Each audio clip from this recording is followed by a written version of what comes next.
to all of you, especially to Professor Supriya Chaudhuri. It is indeed an honor for our forum to have with us this evening a scholar of Professor Chaudhuri's stature. Before I introduce her to you all, let me say a few words about the Forum on Contemporary Theory.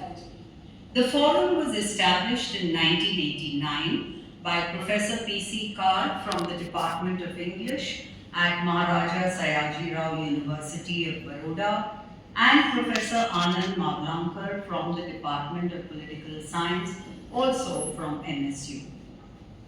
It was envisioned as a space for interdisciplinary studies. To this end, we have held workshops in Baroda, seminars, conferences, and theory courses in different parts of India. Renowned scholars such as Homi Baba, Gayatri Chakraborty Spivak, Akil Bilgrami, Arjun Appadurai, Rajeshwari Sundararajan, and several others have been a part of our programs in one capacity or the other. Apart from these major events such as workshops, seminars, and conferences, the forum has organized lectures by distinguished speakers, Friday's scholars meet, book releases, and recently a fortnightly film screening and discussion program called The Friday Show, as well as online lectures. The forum also brings out a peer-reviewed journal called Journal of Contemporary Thought. It is with great pleasure that I now introduce Professor Supriya Chaudhuri, affectionately known as Supriya Di to many. Supriya Chaudhuri is Professor Emerita in the Department of English, Jadavpur University, India. Her research interests include early modern European literature, Indian cultural history, modernism, theory, cinema, sport, and urban studies. Among recent publications are her edited and co-edited books, Envisioning the Indian City, Religion and the City in India, and Commodities and Culture in the Colonial World. She has contributed to the Oxford Handbook of Modern Indian Literatures and other collections. Her articles and book chapters appear in a wide range of publications, including Social Research, Spencer Studies, Renaissance Studies, Bioscope, Thesis 11, International Journal of the History of Sport, and Post-Colonial Studies. Today, Professor Chaudhuri will speak to us on the space of play, illusion, risk, and cultural investment. Over to you, Professor.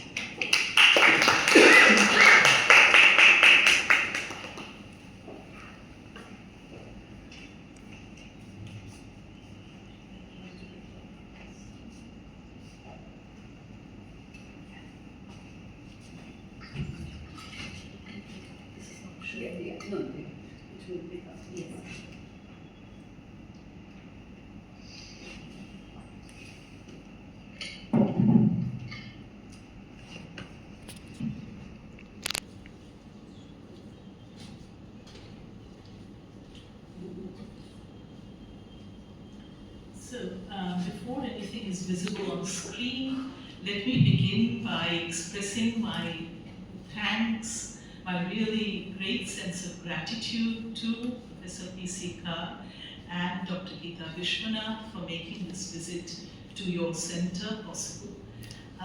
It is, for me, a combination of two kinds of pleasure. One is revisiting Baroda, which is a city in which I spent much of my childhood, and therefore it is always a great pleasure to revisit Baroda. Secondly, to revisit the Forum for Contemporary Theory, which I remember having visited in the early years when it was located at the MS University in Baroda.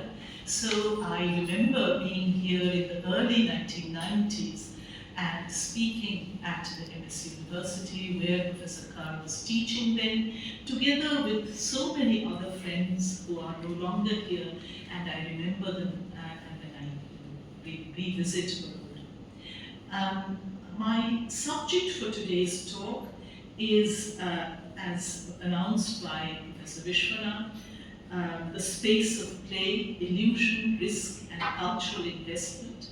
And I want to begin by making a number of introductory clarifications, some analytical propositions, which I will try to carry forward into the discussion of a number of texts. I'm not very sure whether the abstract has been shared with you, but whether or not it has or not, it's still, it's, I think, important to make these preliminary statements or propositions before I move on to the actual substance of the talk, which will not be entirely theoretical. It will involve discussion of certain texts, both literary and filmic texts.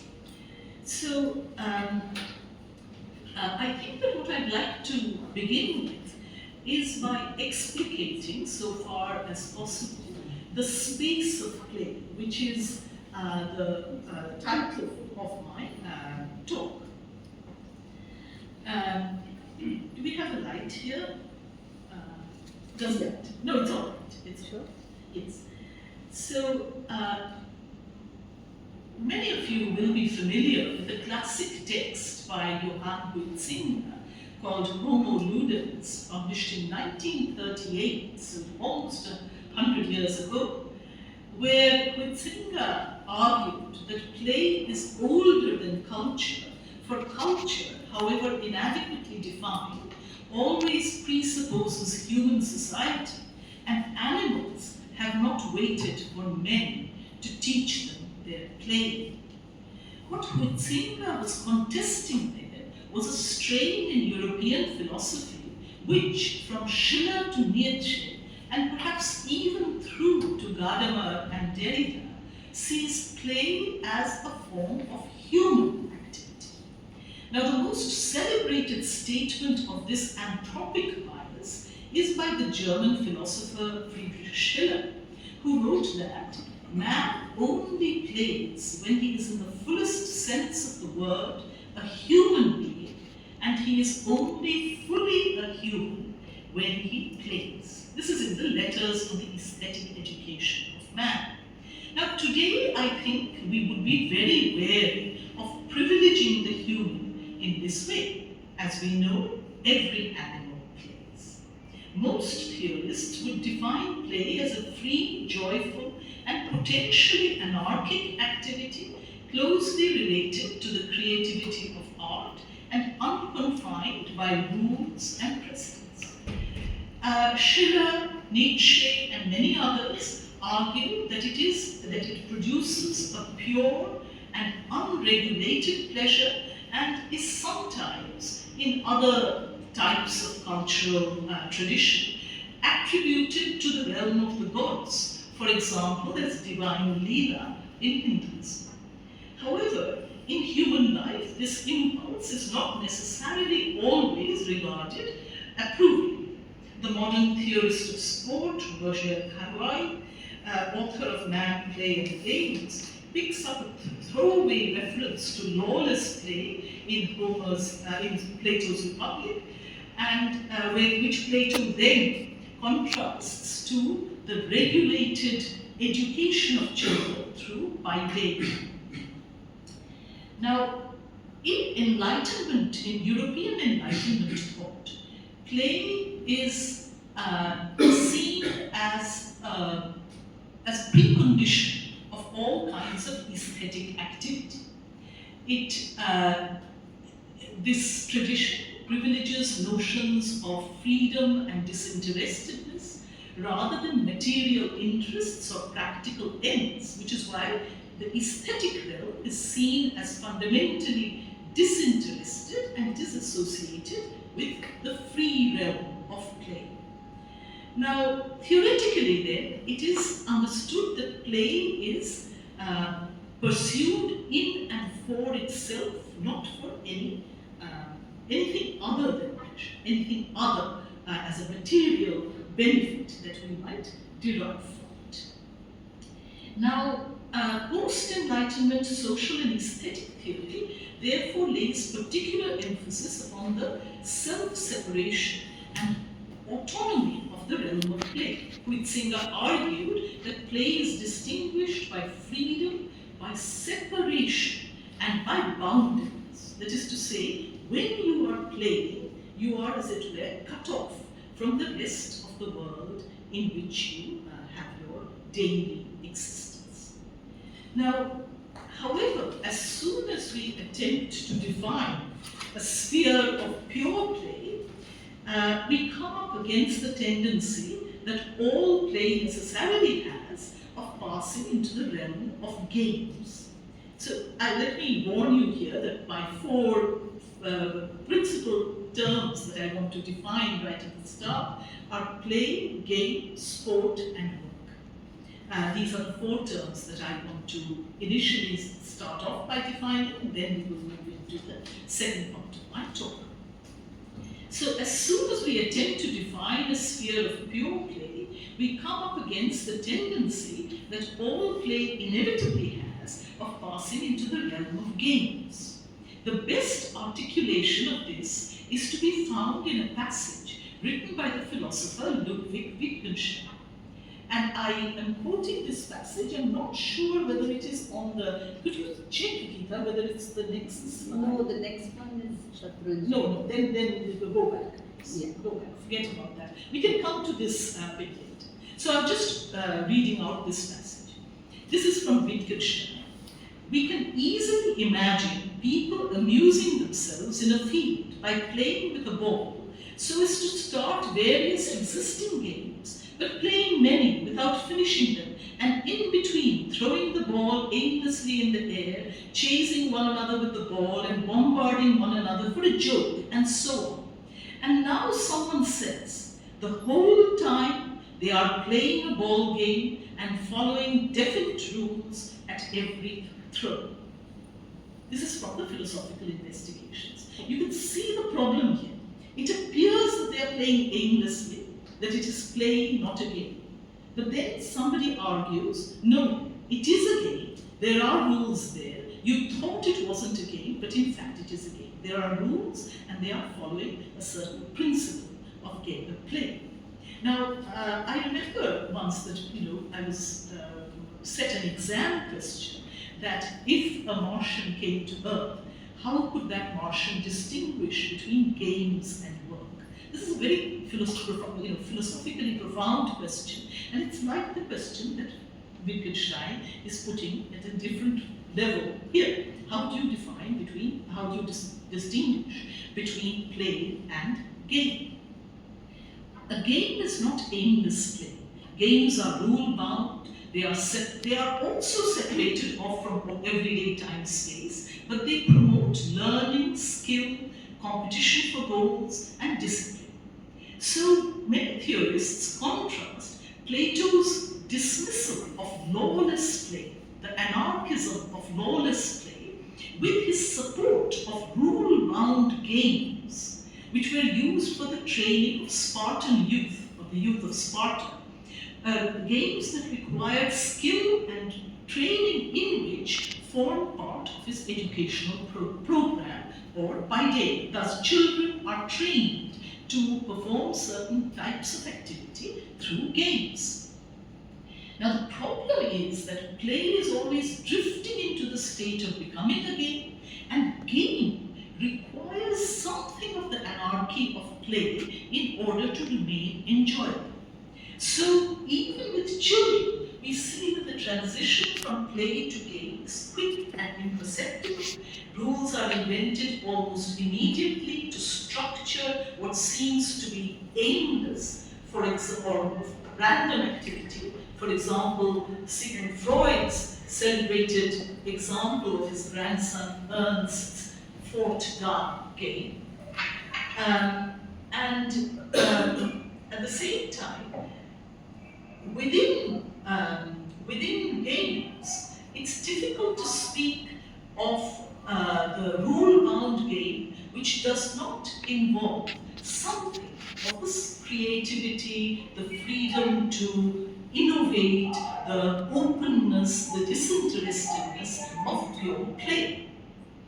So one might ask, why do we play games? Do we not play games also to feel joy, to feel free, to feel unconfined in certain senses? And that is obviously something that is part of the space of the game as distinct from the space of play. In fact, these two are not distinct. So how do you pass standard expressions like playing games or fair play or the injunction to play? How do you play the game? At this point, I think we need to bring in a third term, and that is sport. Now, in a famous lecture, the sociologist Pierre Bourdieu argued that modern sport is very much a product of the 19th century rationalization and reorganization of the public sphere in the technologically advanced West. The historical situation within which this emergence took place was ideologically formed by nation, empire, race, class, and gender. It was associated with public school education for boys and viewed as an apt instrument for toughening the fibre of future soldiers, imperial servants, and colonial administrators. It was invented, so Bourdieu suggests, in the great public schools of England, like rugby football was invented, and you have these poems written, strongly colonial poems written in that era, remembering the great public schools that these poets went to, like Eton and Harrow and so on. Play up, and play the game. It's clear that the idea is that having been trained on the football fields, on the rugby fields of these public institutions, you are then ready to enter the civil service or the military or the army or whatever it is. And moreover, this amateur training, which in fact is sort of fed into the colonial machine, one might say, is at the same time, it spawns its somewhat more democratic counterpart, which is that these sports, the rules for which are very often set within the amateur arena, are taken over in the public domain by larger institutions like working men's associations, labor clubs, and so on, and football, cricket, boxing, hockey. All of these games become part of the institution of modern sport. Now, modern sport, this it's not simply playing games. It is part of what Guy Debord called the society of the spectacle. It is something that is played not only for the participants, but also for the spectators. It is, for Bourdieu, for example, the contemporary field of sporting practices is the site of struggles where the definition of sporting practice, the legitimate function of sporting activity, amateur versus professional, participant sport versus spectator sport, elite sport versus mass sport, is all, constantly up for debate. Now, sport then, apart from the adjectival use of such terms as sportive or sportfulness, which mean more or less the same as playful or playfulness, and sportsmanship, which needs to be discussed separately, describes the regulated public collective production of games as both participatory and spectatorial exercises in the modern world.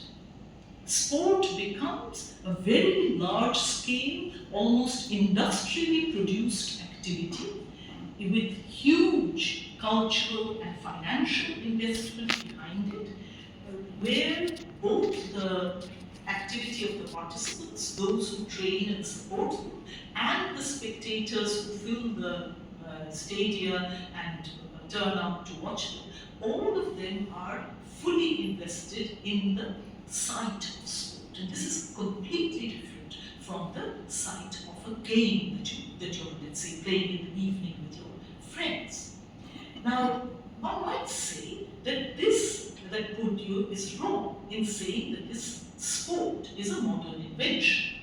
And one could certainly say that sport in this sense was present in the Greek world and perhaps also in other countries where large-scale public games with large numbers of spectators, the Olympic Games, for example. This was already present. And you might say the training of professional sports persons, odes to professional sports persons like Pindar's odes to the wrestler, the boxer, and so on.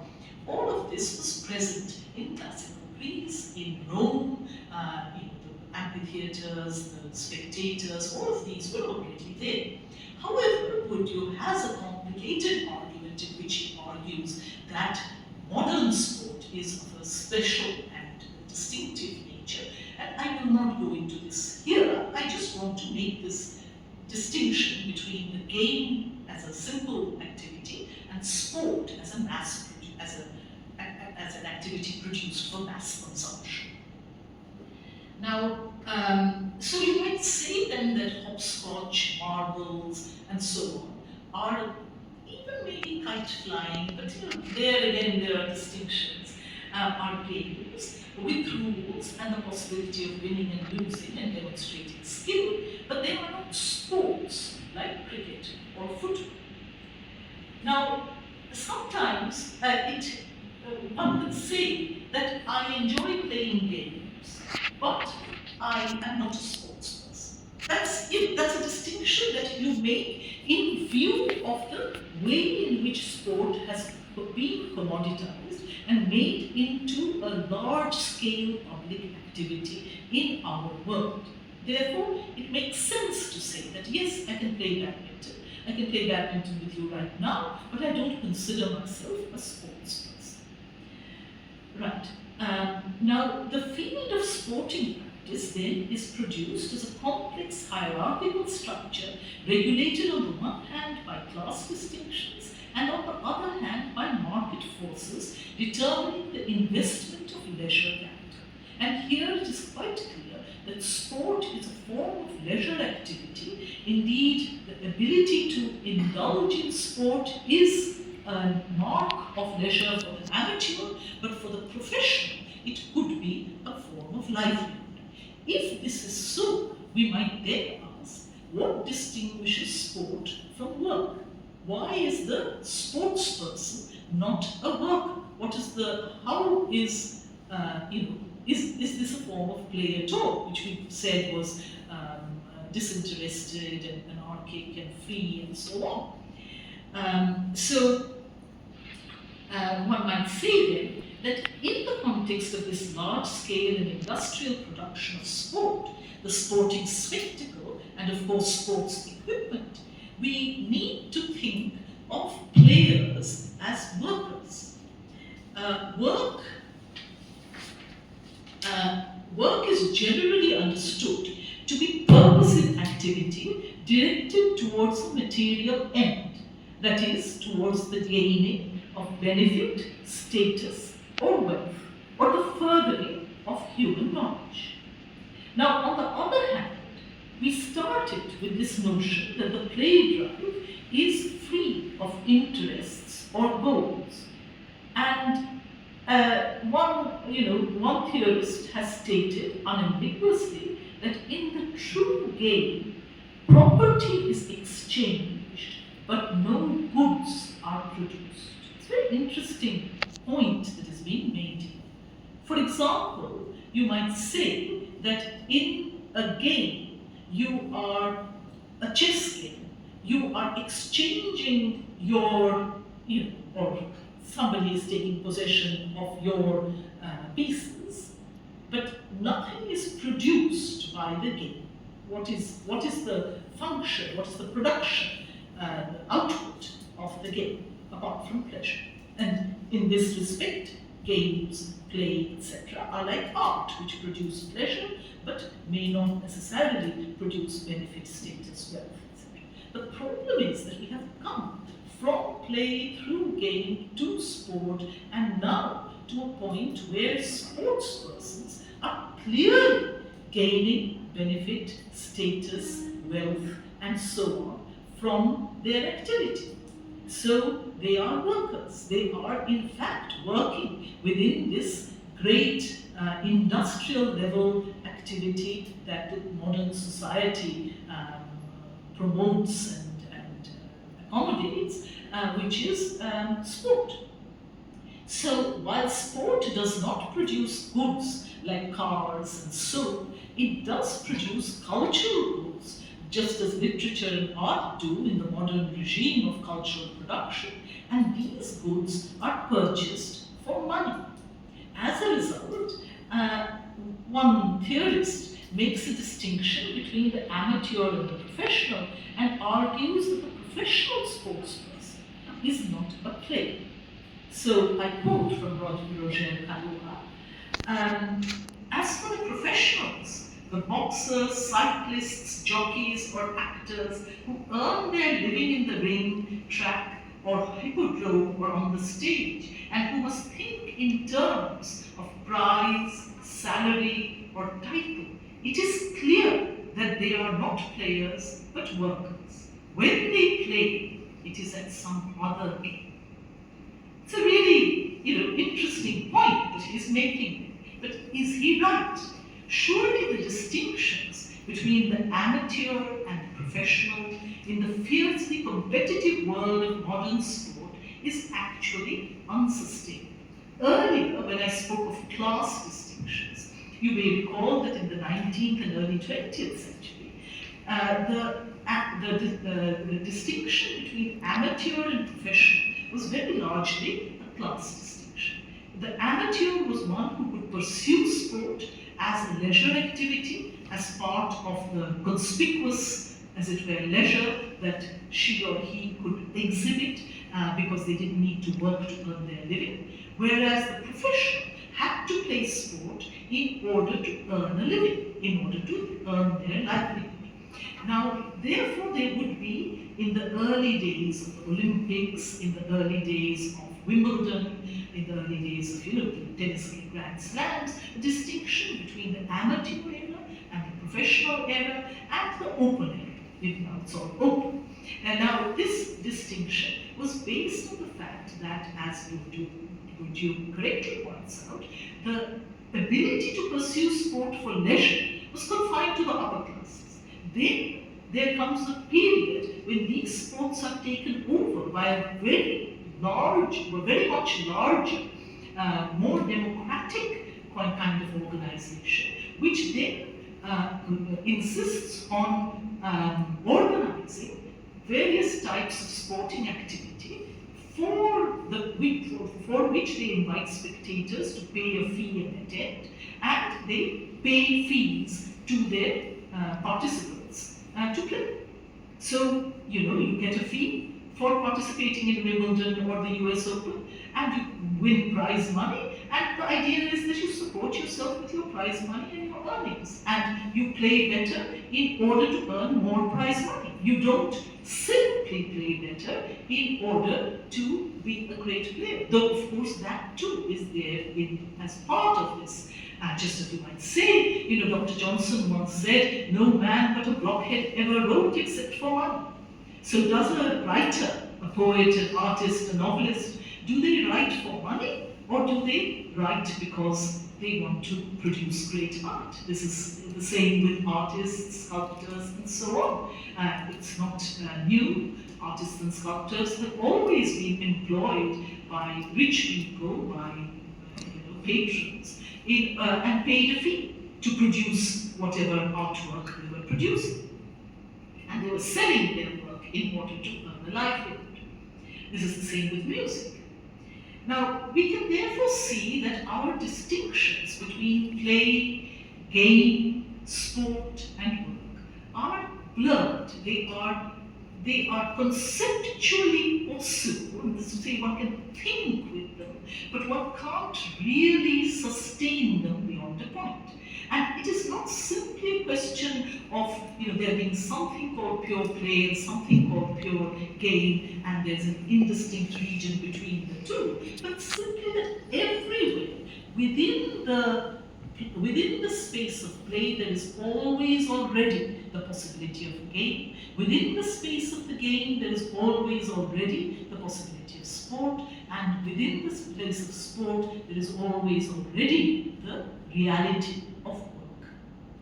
Right, now having said this, I would like to stand back from these distinctions for a moment, and suggest that it's interesting to see how this space of play and the space of the game is represented in culture and understood as a form of cultural activity.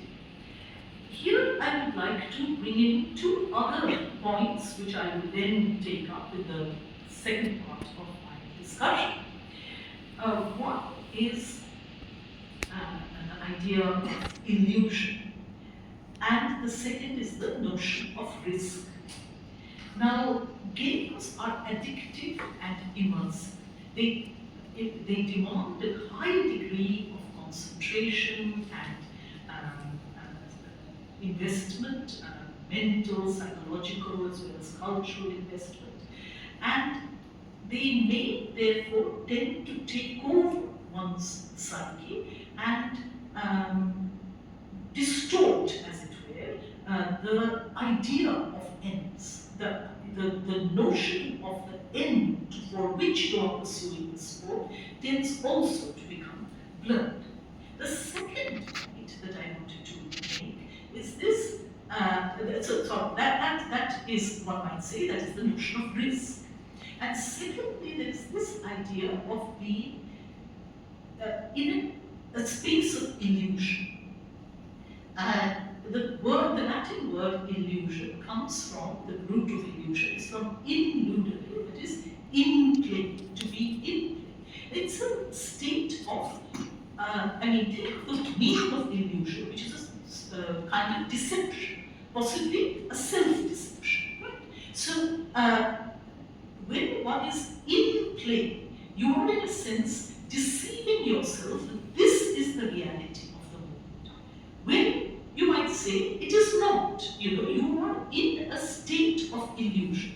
You are in a state of collective illusion, where others share your illusion, and you are in that space of play, in lunar. Why? Because, I take a very simple example. You are playing a game, and at that point, it is very, very important for you to put the ball in the other team's goal. That becomes the most important, or to defeat somebody at chess, or whatever game you are playing. Within the bounded space-time of the game, those notions of winning and losing, those ideas of the extreme importance of that moment, that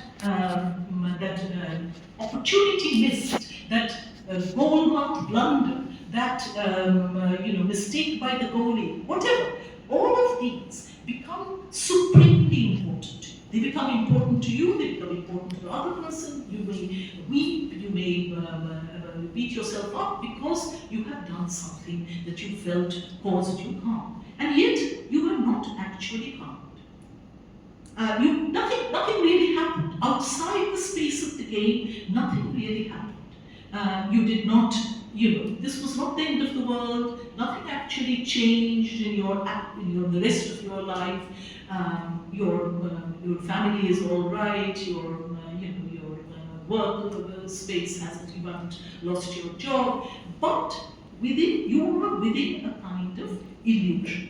Now, the Austrian philosopher Robert Fowler talks about collective illusions and illusions without subjects, which I will come to right at the end. It's very interesting, interesting point about the nature of illusion itself and what causes the illusion, how one steeps oneself in an illusion so that that illusory space-time of the game becomes more important, or the sport becomes more important to us than the world that is sort of carrying on outside that time space.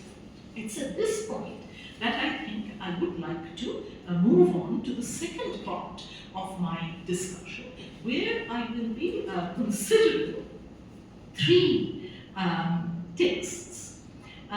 The three texts are a short story by the Hindi and Urdu writer Munshi Premchand, Shatranj Ki Khinari, a long novel by the Japanese novelist Yasunari Kawabata, the master of Go, and a video installation by the Turkish-German artist Harun Faruqi called Deep Play. And the notion that I would like to start with is this notion of deep play. Now, deep play, we can come to this a little bit later, but let it be up there on the board. Yeah, let it be. Now, deep play is a term in common use in 18th century gambling culture, where it signifies a situation of unprofitable risk, a game in which individual players have wagered more than they can possibly hope to recover. So, that is to say, it belongs to the realm of where people spend time playing games like cards, gambling or dice, or whatever it is, and they bet very large sums on the outcome. And they bet more than they could possibly afford to lose. And this being in over one's head is called deep play.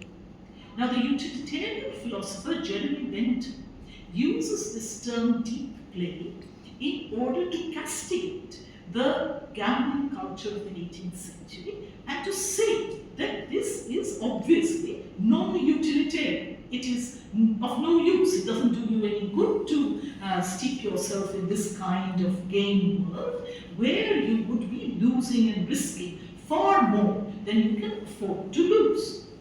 Now, Dr. Johnson, again an acute commentator on 18th century culture, Dr. Johnson said that a great rout is made about deep play when many more people are ruined by adventurous trade, and yet we do not hear such an outcry against it. This is an interesting point, and I think that we need to just for a moment reflect on the point that Johnson is making here. Johnson is suggesting that here are we worrying that rich young men are gambling and losing their all, playing cards or dice or betting on horses or whatever it is. Meanwhile, the same kind of speculation is going on in the stock market, adventurous trade, and many more people are ruined by it, but we don't hear such an outcry against it. So he's suggesting that these two are actually the same kind of space, but we don't really understand what the link is. We see one as a kind of form of gaming, a way of wasting your time, where you are likely to be sort of ruined and so on. But at the same time, if you were a hedge fund trader, of course there weren't hedge funds at that time, but anyway, if you were betting on stocks and shares, you might easily lose money in exactly the same way.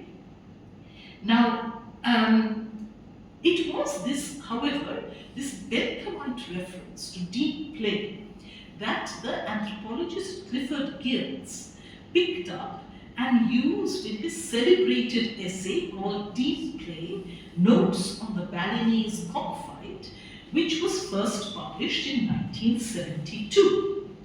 Now, Geertz, it's a marvelous essay, and many people will have read it, and it's really worth going back to so many times. Geertz describes how he and his wife malarial and diffident, it's a beautiful phrase, malarial and diffident, arrived on a Balinese island, and they found the male population of the island deeply sort of preoccupied with the activity of cockfights. That is to say, roosters, betting on training special roosters or cocks to fight against each other and betting on the outcome. So he finds that mainly it's a society in which the women do all the work and the men are largely idle, and they spend their money and their time devoted to this activity. And this he calls deep play. And he says that for Balinese men, it is in large part because the marginal disutility of loss is so great at the higher levels of betting that to engage in such betting is to lay one's public self on the line.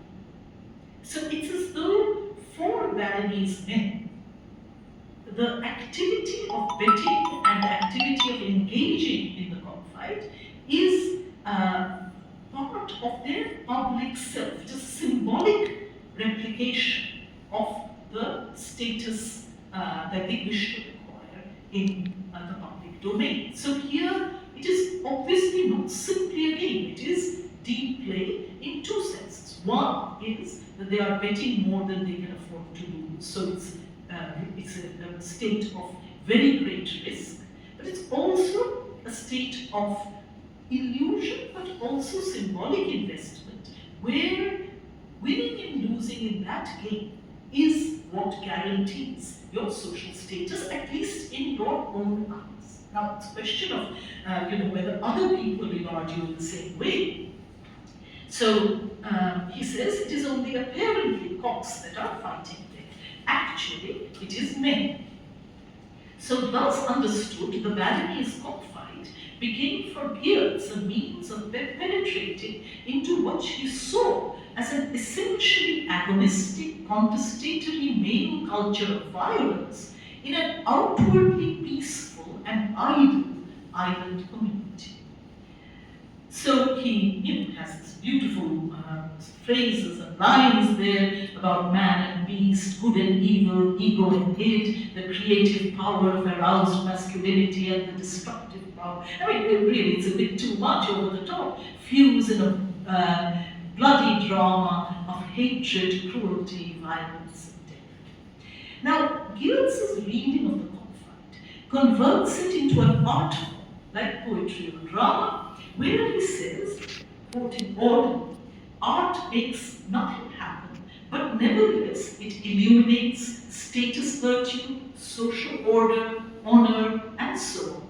And you may recall that this symbolic reading of a cultural activity or a game activity was very influential in the form of criticism that was later called New Historicism, and which really took its bearings from Geertz's essay on the Balinese cockfight, and which then proceeded to read all kinds of artworks as symbolically representing cultural fundamentals like political rivalries, status, race, class, gender, and so on. And this symbolic reading of cultural works was really promoted here by Geertz.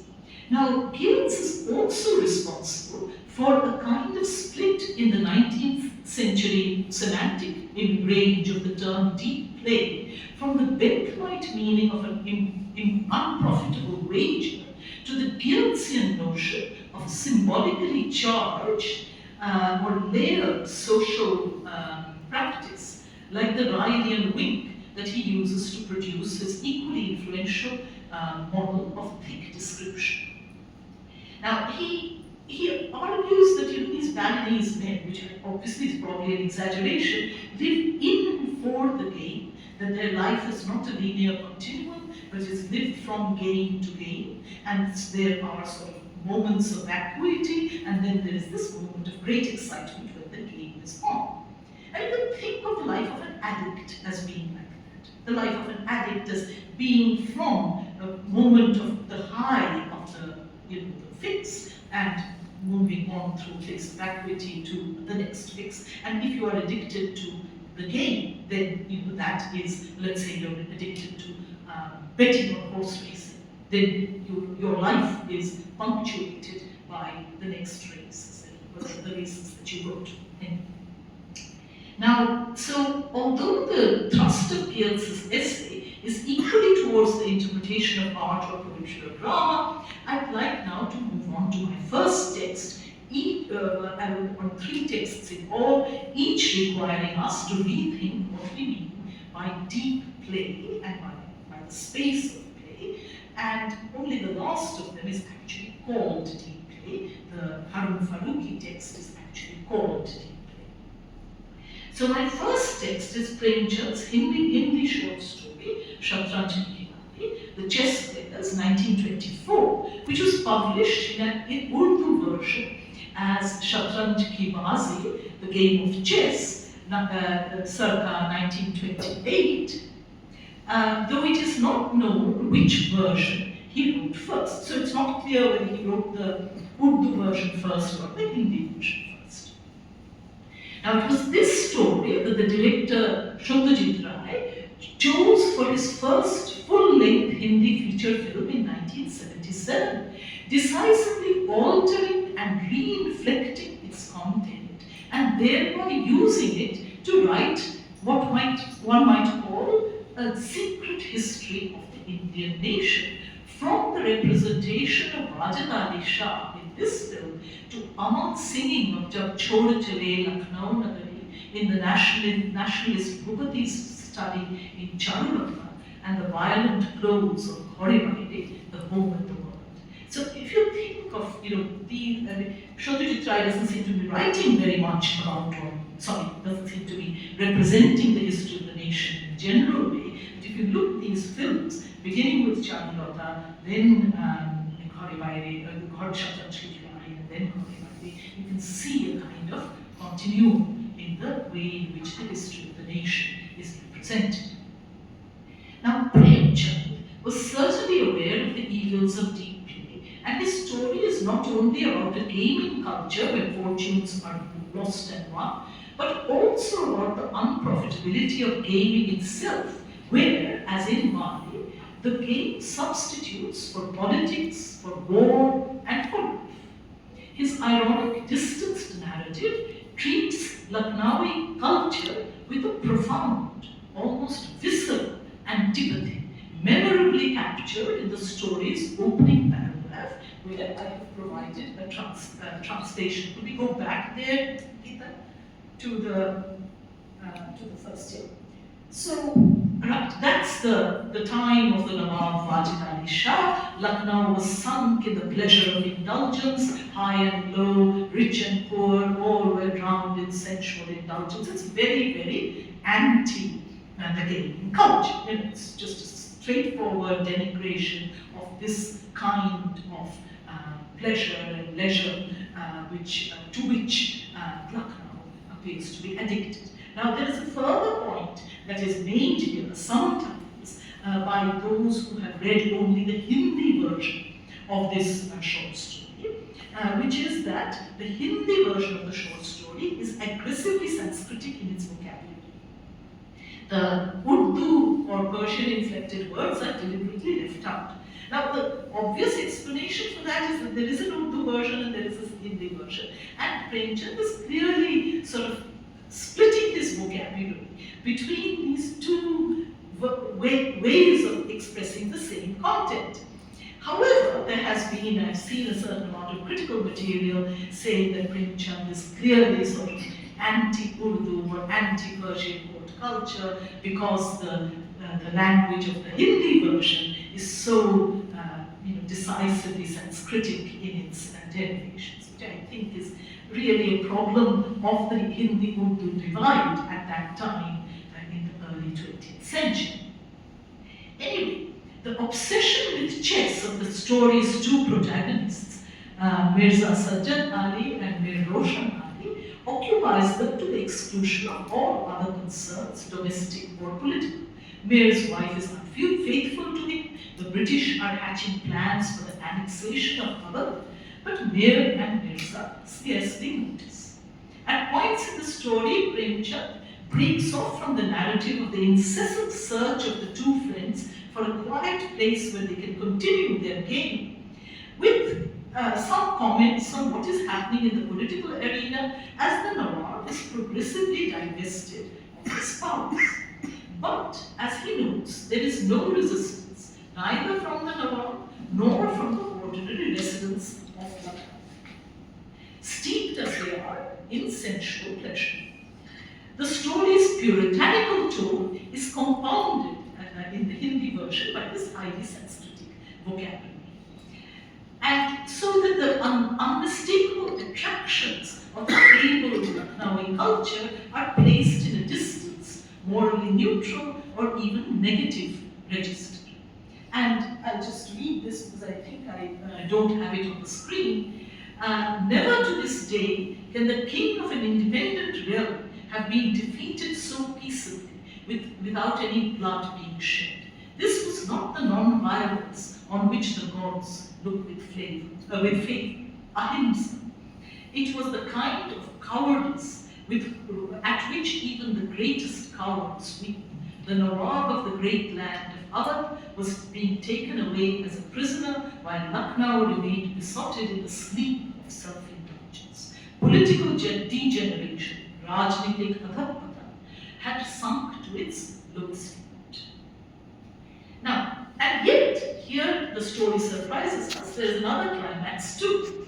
Immediately after the Nawab's downfall, the friends quarrel over their game and, not lacking personal courage, they draw their swords, they fight with each other, and they are killed. This is the end of the story, the short story, not the film.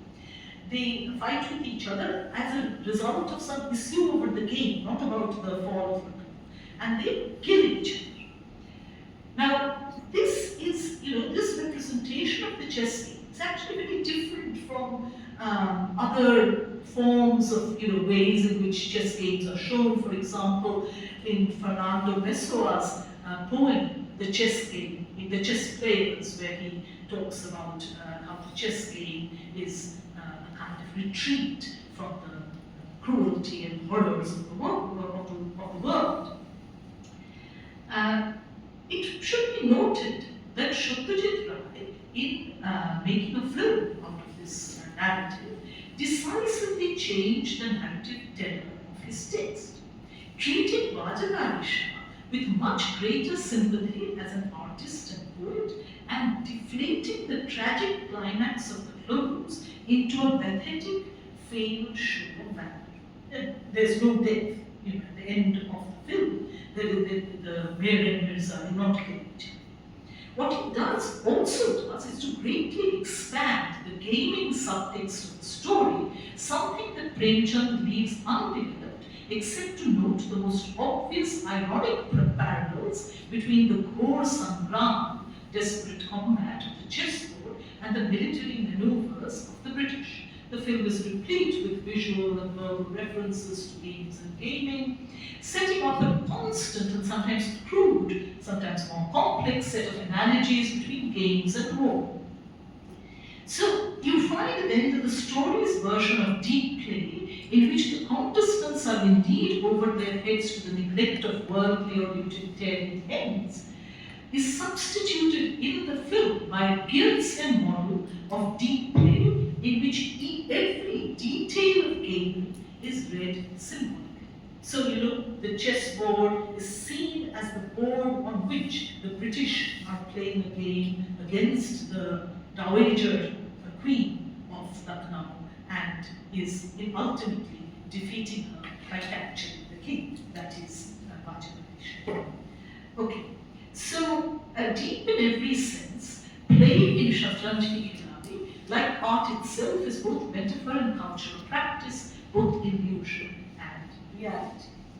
So could we just have the next slide? I'm not sure what it is here. Yeah. And the next one. Yes, well, you remember. And the next.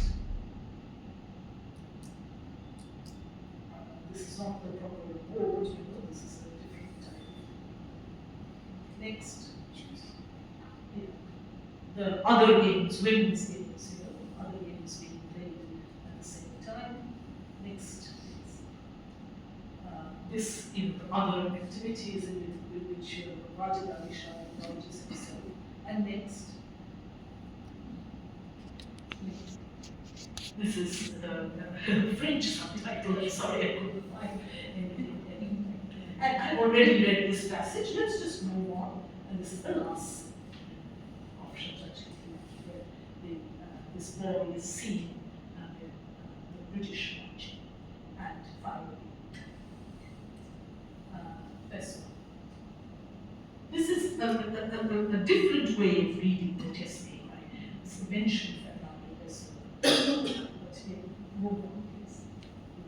Let us be like Persians in this tale, as if somewhere out there we are summoned by war, by country and life.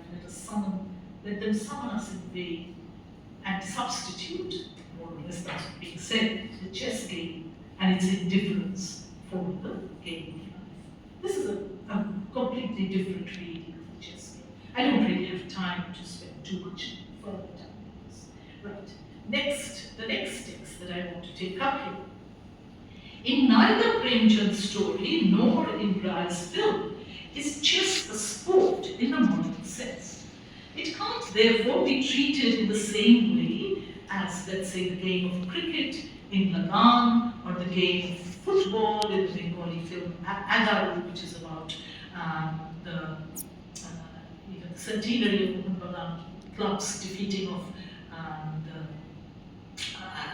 the IFAC triumph of the Mohan club in 1911. It belongs to, it can be regarded as a game, it's not a sport. But there's more uncertainty as to how we should regard the Japanese game of Ego or Go, which is represented in Kawabata Yasunari's classic novel, The Master of Go, first serialized in 1951 under its Japanese title, Meijin. And so, Go is a Japanese and Chinese sport or game with elaborate structures of rules, ranks, open competitions, masters, tournaments, and so on. So it is not exactly a game in which one just plays in order to defeat a single opponent in a single instance event. It is a kind of game that has already been formalized into a larger activity with many participants and hierarchies which you pass through by rising in the ranks, by gaining more credit within the public domain. Now, at least, for example, the 4 Go academies were set up in the 17th century, and beyond, and this continues through and beyond the 20th century. It's one of the most difficult board games in the world, and much more difficult than chess. It is, therefore, it can be regarded as a sport in the public domain. At the same time, there can be no doubt that Go has undergone, like the traditional martial arts, a transformation and a change of performative site that is witness to Japan's difficult transition to modern nationhood. Kawabata himself was deeply influenced by the currents of European modernism, and he viewed post-war Japan as a subject for elegiac treatment. In 1938, he reported upon a major Go match between the respected Honinbu Sushai, coming out of retirement, and his young challenger, Kitani Minoru, who is called Otake in the book, for the Mainichi newspaper. He was a journalist at the time. Ultimately, he finished the book after Japan's defeat in the war. And it is clear that the novel is a way of commenting on the decline and the loss of an older Japanese culture that is connected with royalty, with the samurai tradition, with traditional martial arts, and so on. And given that Go is not a violent, although it is a war game, it is not a violent game. It's not like samurai sword fighting or anything like that. So in a way, it's an extraordinary means of distilling all these emotions and complex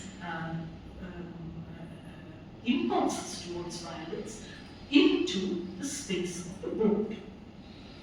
So the Go match in Kawabata's novel is its representation of Go.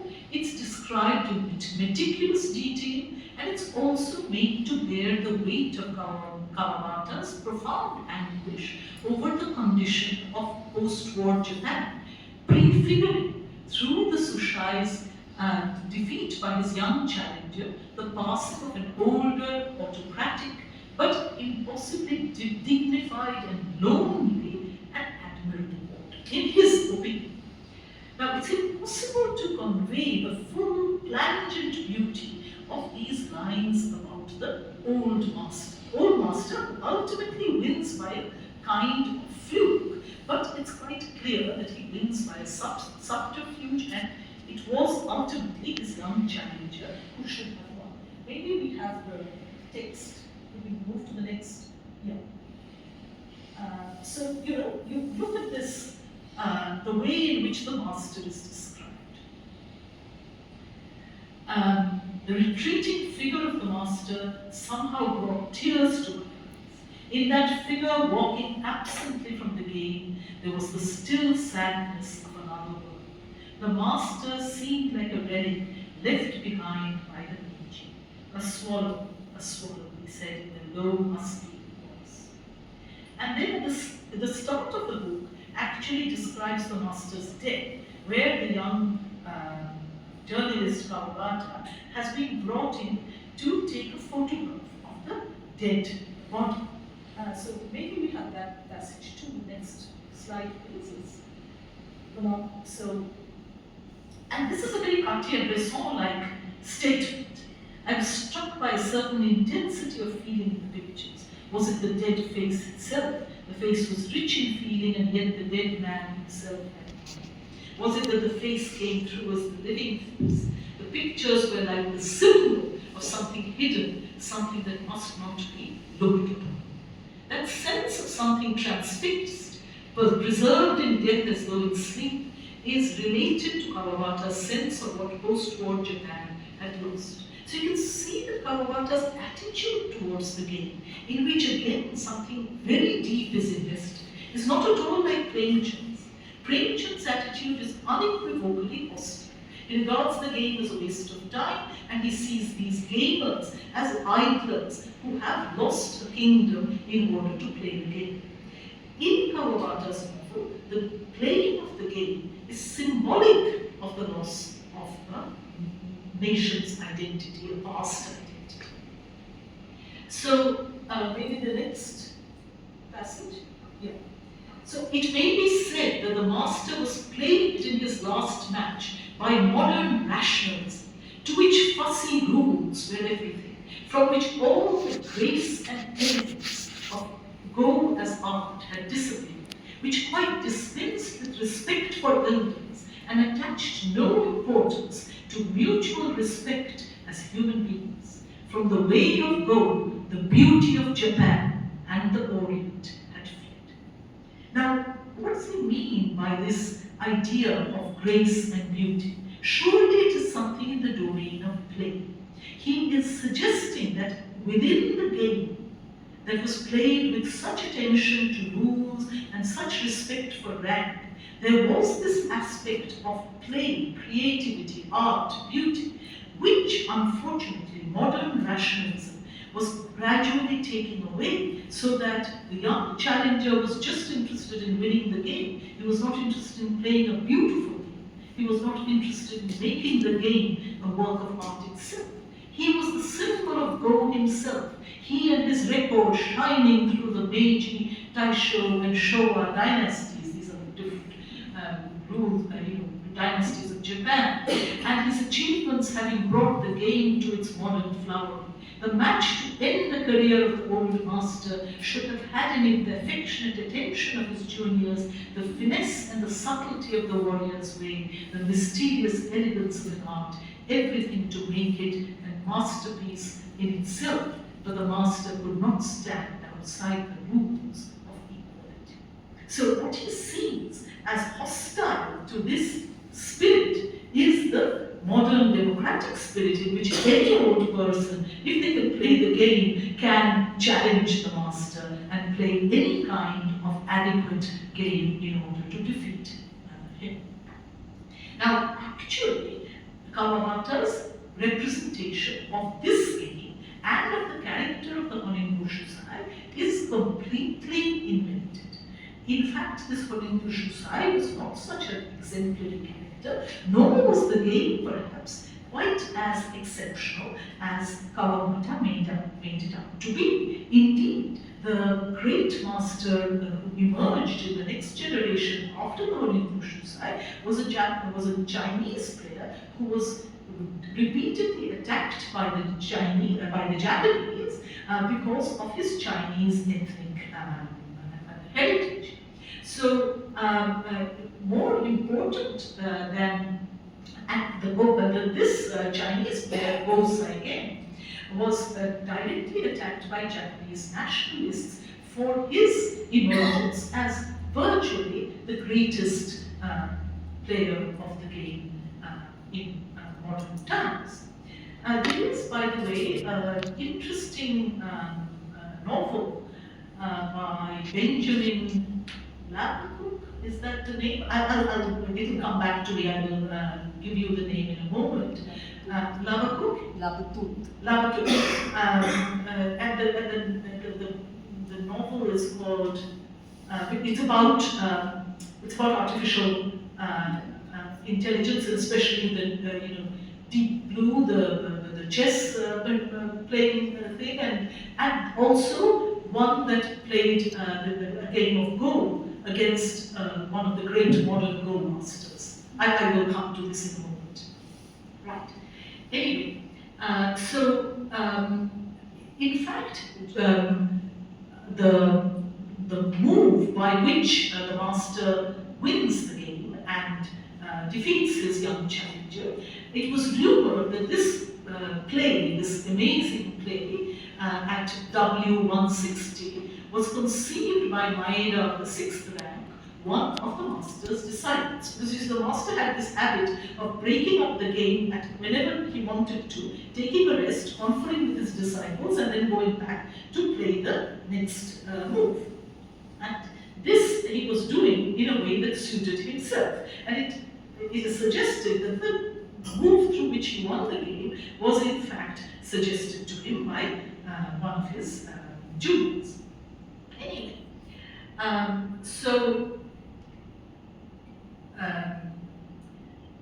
the Kawabata's reading of the game and of the negative impact of the forcing move played by the challenger Otake, a move greeted by the master and the spectators with disgust, suggests that, could we take the next slide please?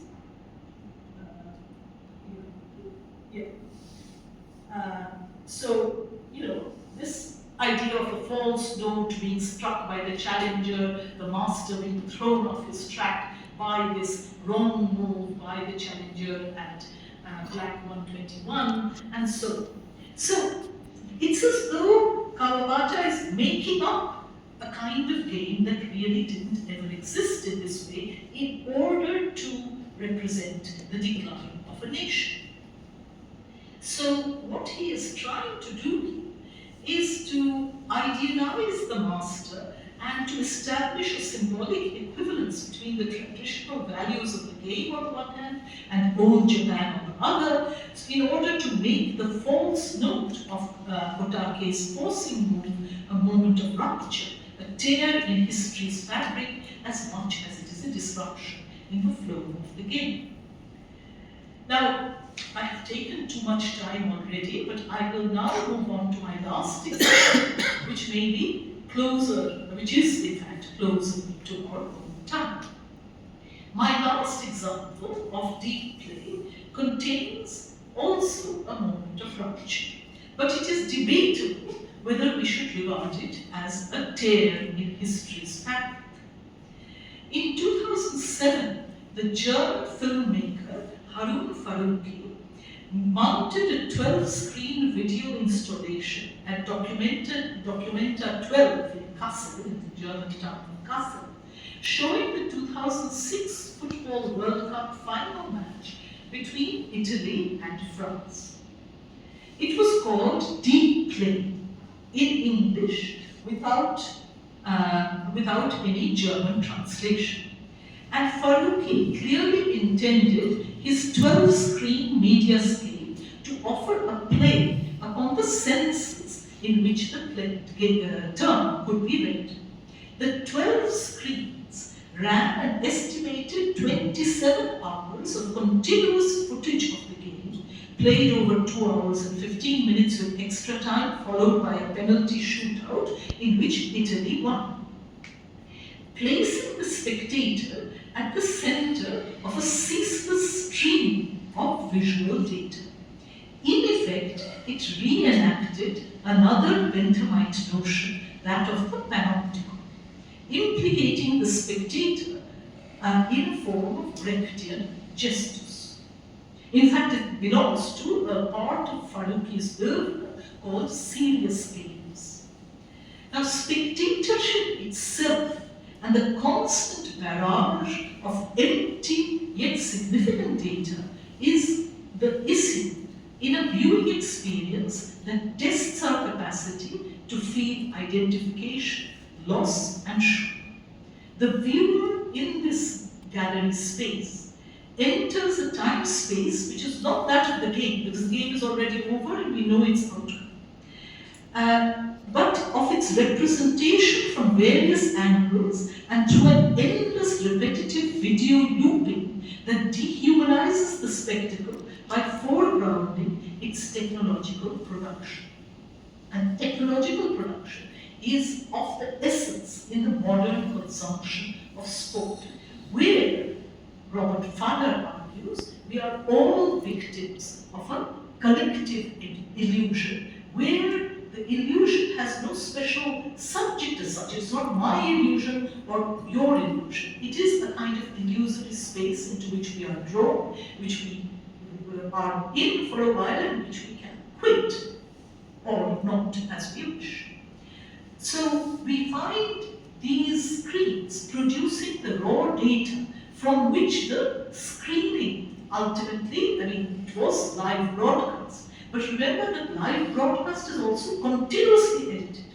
A great deal of footage is collected, including all kinds of data like one player goes off the field and you get the information that they have run, let's say, 10.5 kilometers. During the time that they have been on the field, they have run 10.5 kilometers. That data is given to you as soon as the player goes off the field, as replaced by another player. You have other kinds of data, you have an exhaustive and exhausting assemblage of data which is collected by the many cameras that are placed around the stadium, and then they are constantly being processed into the live feed that you are seeing on your television screen. So you have the data regarding the player's speed, their physical attributes, and so on. And you have these 12 screens that Farooqi arranged, giving us all this data separately. Yet, deep play deliberately evacuates the scene of viewing by running this extraordinarily detailed and statistically complex footage on an endless loop on multiple screens, in such a way that we as audience are forced to ask questions about what we are watching and why we are watching it. And so there is, whether there is a spectator at all in this curiously depersonalized scene of spectatorship. In the modern panopticon of surveillance cameras, TV footage, and so on, there's a kind of emptying out of the space of the viewing itself. But at the same time, the match match, as many of you will remember, was a match that had an extraordinarily vivid and potent moment in it. This was the moment when the French player, Zinedine Zidane, was sent off for headbutting an Italian player who had called his sister names. Right? Remember that that moment, that exhausting watching it over and over again of that moment when Zidane suddenly turns around, and because we couldn't hear what was said, he suddenly turns around and he headbutts Marco Materazzi, and then he is immediately red carded, he is sent off, and we know that France is going to lose the game. There was for some time in front of the Pompidou Center in Paris a huge statue of Zidane headbutting Materazzi. So you have this moment which is like a moment of great grief, anguish, shock, excitement to us as spectators. And that moment is also being shown repeatedly on these screens. And the rest of it makes us understand that modern spectatorship is not simply a matter of following one player or one match or viewing something, but entering into a kind of space which is produced in a highly complex way and yet has within it the impulse of the game, the sport, and the space of play. Now, much was invested in that game, a contest between two footballing nations in the highly charged atmosphere of modern spectator sport for the greatest prize in football, the World Cup. It meant simultaneously everything and nothing. We may recall Geert's quote, important poetry makes nothing happen.